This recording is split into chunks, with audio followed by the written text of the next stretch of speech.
alienation is associated with our feelings of passivity and fatalism.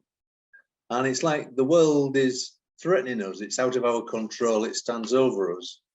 And despite all of our massive scientific and technological resources, we seem powerless to be able to change the direction. Obviously, things like climate change make us feel a sense of hopelessness. You know, the ruling class just blunder along, and it gives us this view: what's the point of trying anything? So, at one level, alienation is a great weakness.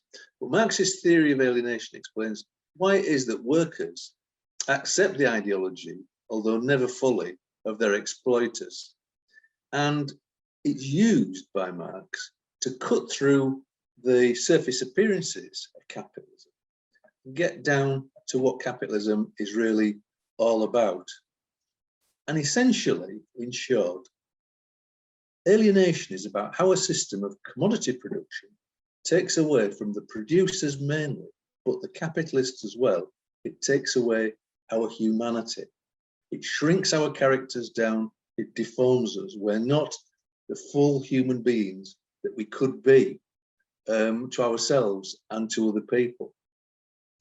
Now, if you want a sort of short version of the alienated worker, it's the alarm clock rings when you want to sleep, when you want to spend time with the kids and the family or your friends.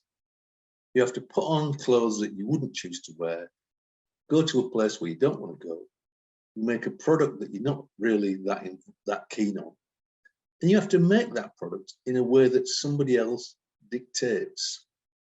And so you think of all your human potential, everything you want to do, all the emotions that you attach and values that you attach to the things you do in your private life, all that's taken away from you as a worker, and you go off into a realm which is hostile and alien to you. And that process is dehumanizing. Now, when I use the word dehumanizing, you could say, well, you know, who's Marx to say what humanity is? So I want to say a little bit about Marx and human nature. Now, the key to human nature is that it's different from animal nature. Human beings have a history because they change things. They've changed the world and their relationship to the world and the relationship to each other. Other animals haven't got that history. And so Marx says, you know, the worst human architect is better than a bee. A bee's nest is a beautiful construction. It's a wonderful thing. But bees have been making exactly the same nests from time immemorial. Whereas human beings have the power to see the world as it is, and then to think how it would be different if I acted upon it. If I developed resources, if I developed tools, could change things and make it better. So that's the essence of humanity for Marx, is that we work on the world, we change the world, and change ourselves. But there's a little bit more to it than that, because human beings are social animals. And the reason we are creative and think about changing the world is because we value society, the society of which we're a part. So our social being compels us to be creative.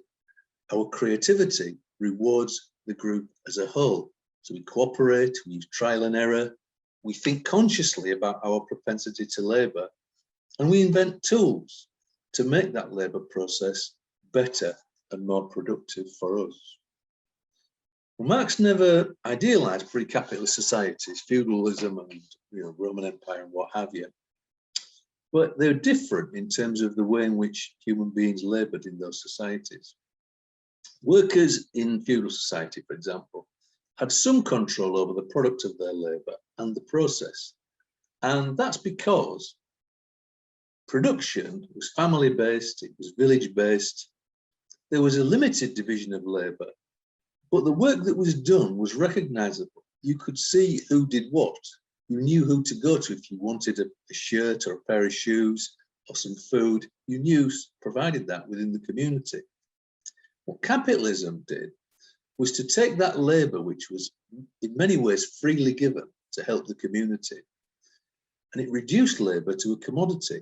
And it did that by depriving the labouring classes under feudalism of the key thing that they needed to work, and that was land. So from the 16th century onwards, common lands were enclosed. There was the clearance of the highlands. And what that left was masses of people with nothing to sell but their labour. They were propertyless. And that meant that labour became a commodity. So it ceased to be the essence of our human endeavours, and it became something to be bought and sold in the marketplace. And it was a conscious process. I just want to quote somebody called John Bellers, who was an economic thinker in the 18th century. And he wrote, "Our forests and great commons make the poor that are upon them too much like the Indians, being a hindrance to industry, and our nurseries of idleness and insolence." I just want you to think about that, nurseries of idleness and insolence. They weren't idle. They were raising geese, getting firewood, picking berries on the commons. That wasn't idleness, but it wasn't making a profit. And the insolence, what was that? That was about asserting their rights as a human being. You know, if you're a Christian, that you're an equal human being in God's eyes. It's very important.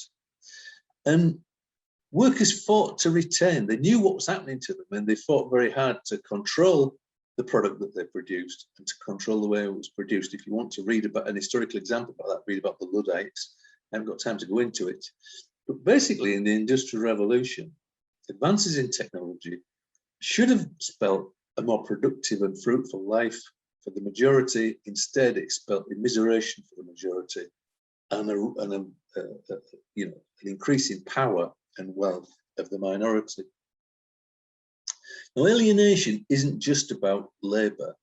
It's also very important to remember that society under capitalism suffers from what John Rees calls two great cleavages. Between workers and capitalists on class lines, obviously, but also between different capitalists who are competing in the marketplace to gainsay their opponents. That process, those divisions, are the basis on which a total understanding of the whole becomes increasingly difficult, and it leads to what Marx called a false consciousness, as the ruling class produce a set of ideas. They own the mental means of production. You know, they dominate the universities, the schools, the press, and the media, and so their interpretation of the world, which is never complete, because the complete understanding of it would threaten them, their explanation of the world dominates. Now, there's four ways. I just want to go a little bit deeper into alienation, because just to pad it out a little bit, there's four features of alienation that it's good to know about. First one is the actual product of labour. And obviously, under capitalism, someone else owns the product. You know, you don't necessarily get up with a burning desire to go and work in a call centre and sell somebody finance that they don't want. So somebody else owns the product. It's alienated from you. You don't necessarily want to do it. The worker can't often afford the product that's being created. You have no use for it. And in that sense, it's completely outside the worker. It's not from within the worker, something that's readily given because they agree with the production of the commodity. It's something which they're forced to do to sell their labour. And that insults our capacity to create. It stunts our character. It withers us, because what's the point of what I'm doing? You know, I've got a pointless job, and, you know, who would respect me for working in a call centre? You know, I have no social standing for that. So therefore, that diminishes us. It's limited tasks. We don't need creative people. It's very limited. We sell our labour because we have to do. And at the end of the day, the sad thing is that the product, the commodity that we work on, defines us as a person, you know, as a plumber, a hairdresser, or whatever else. The process of labour is another way in which we're alienated, because the process of labour is often, it is deliberately designed to deny us our full humanity. Working in a factory, involves isolation from other workers. It involves submission to the work of the day. So in Marx's phrase, the worker has to submit to the machine. It says of the worker, it's like being eased by the labor of the machine. The worker ceases to direct their labor and becomes an appendage to the machine. So the machine sets the pace. And Marx says this is physically and spiritually mortifying to the worker. Because, you know, I mean, think about children working in factories, scuttling under machines to pick up cloth and so on, and getting mutilated in the process. If you speak out against that, if you say, well, this is ridiculous, injuring a child and they have to be off work, that's not productive. That's actually seen as the creativity or the humanity in that is seen by the boss as being a fault. So Henry Ford said, why is it every time I ask for a pair of hands, somebody gives me a human being? So, you know, the idea of a robot being the ideal worker has a long pedigree and assembly lines, and, you know, even in jobs like teaching and stuff today, the de-skilling that goes on to reduce your input into labour, to control and direct labour, means that the process of labour itself is alienating. It's inevitable in that situation that other people are alienated from us. People who share the same interests and same objective interests as us are often met as opponents in the marketplace, or just simply as people that we don't know. And so we buy commodities, and that disrupts human interaction. So a worker in Malaysia might produce a commodity, but that commodity is owned by the person who, you know, buys it, the capitalist there. That capitalist sells it to a capitalist in this country, and we buy it as a commodity. So the connection between two workers is broken. All we see is a commodity. We don't see the workers behind it. And commodity production is another dehumanizing force, because it leads to, as I'm going to go on a minute, it leads to the idea of seeing everything as a thing, a commodity, and not its human or social value. I'm just going to give a little quote from Marx about the dehumanizing effect of commodity production. And this particular quote makes me think of modern marketing techniques. Marx writes, each capitalist attempts to establish over other capitalists an alien power in the hope of thereby achieving satisfaction of his own selfish needs. He becomes the inventive and ever-calculating slave of inhuman, refined and unnatural and imaginary appetites. He places himself at the disposal of his neighbour's most depraved fancies, I should say, panders to his needs, excites unhealthy appetites in him, and pounces on every weakness so that he can demand the money for his living. The final aspect of it, it gets bigger, is human nature itself. And, you know, you think of people who sort of judge human beings, you know, how many times have you heard humans are all greedy and selfish, that's what drives humanity. Similarly, you know, workers, the human nature of a worker, they couldn't run society, couldn't make important decisions. And Marx says this is, you know, mistaking appearance for reality. I just want to give a quick illustration of it, is the job interview. You know, if two people go for an interview, there's one job, both have got a partner, both have got kids, both need the job. Now, at appearance level, it looks like they're fighting each other for that job, but they're not. It's because there's only one job, and the responsibility to feed the kids lies on each individual, that they appear to come into conflict. Their joint interests in getting a job where they both feed the kids and look after the family is consumed by the appearance of competition. And what that means is, as well, with human nature, it means that our dependence on capital is expressed in wanting to keep the commodity that the individual worker works in, to keep it going. You have to identify with that commodity. You think about a coal miner in Virginia, the last thing we want to be doing this day and age is burning coal. So, but the thing, you know, for the miners, Donald Trump's slogan about clean coal, where they dig coal, or we starve. They go. And what this does with human nature encourages a short-termism and passivity. It's not my problem. Somebody else will sort it out. There's nothing I can do. If we weren't producing weapons to sell to Israel, somebody else would do it. Then I'd be out of a job. So it takes the great majesty, human compassion, and feeling for each other that we have at our core, and it ruins it in this short-termism and passivity. And when change is rapid, it seems like an unstoppable force, and this produces added alienation. If you think about climate change, it's as if we were alienated that short term. It alienates us from our future, from the lives of our kids, from the next generation. What does it matter? If there's a problem, they'll have to sort that out. So human nature itself is wrecked by alienation. And there's two things that I want to say before I finish, just in brief. It's I guess the things that you might want to look up for yourself to get a better grasp of it, because although I'm only dealing it in brief, they're both quite important. And the first is Marx's idea of commodity fetishism, which is closely linked to his theory of alienation. And it's one of those things, commodity fetishism, it doesn't sort of easily explain itself, but all it means really is that commodity production exchange creates a world where the relations between people assume a relationship between things.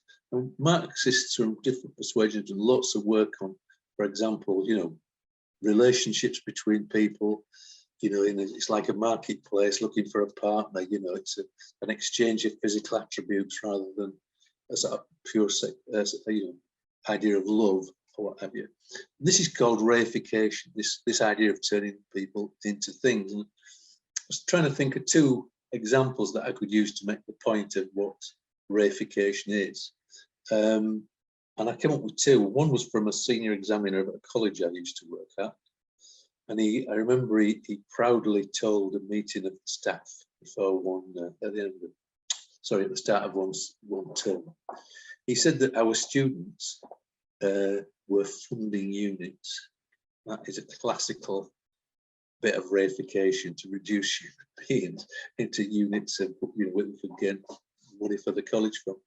The other one, I was watching this thing about a tribe in Canada who are resisting the felling of a sacred forest, and these environmentalists put up the argument to this timber company that about carbon capture and how it would stop flooding and all these environmental arguments for keeping the woods. And this executive of the timber company went up and said, those effing trees only have any value when they're sawn and stacked for lumber. And that is what commodity fetishism is. It's reducing people to commodities. It's reducing behavior to a commodified thing. It's reducing the things around us to a financial value. And from that, we get something which is really important, which you might want to discuss, which is to recognize that alienation doesn't just affect the worker, it affects the capitalists too. And there's a section of John Rees's book, The Algebra of Revolution, on this, which is very, very good indeed. But I haven't got the time to expound on it in full. But it is related to this point that I've already made, that commodity production is driven by individual urges to make wealth. The result of that is often chaotic and wasteful, and it can cause wars and goodness knows what else. But it's very important to recognize that it's a process that is beyond the control of the capitalists. The capitalist only has one dog in the fight, their particular commodity. They don't control the system as a whole. And that, if they could, there wouldn't be economic crisis, as Elaine was saying earlier on. The fact that they don't control the system means that there's periodic crises. Crises which can lead to wars, and the coming crisis which could lead to seriously damage the planet. The point about that is very important indeed, because we live in a world where this commodity chaos is defended by politicians who cannot understand the system. To understand the system, they would have to employ Marxist concepts. If they did that, the reason for their existence is at an end. It would spell their doom. And for that reason, they always fight to the last to defend their right to rule and to deny that we are fit to rule. So this is why they dominate the mental means of production. They're trapped by a reality and they try and gloss over it with a narrative and an analysis that misleads us, that feeds us misinformation and stops us taking control. But in that, for that reason, that is their essential weakness.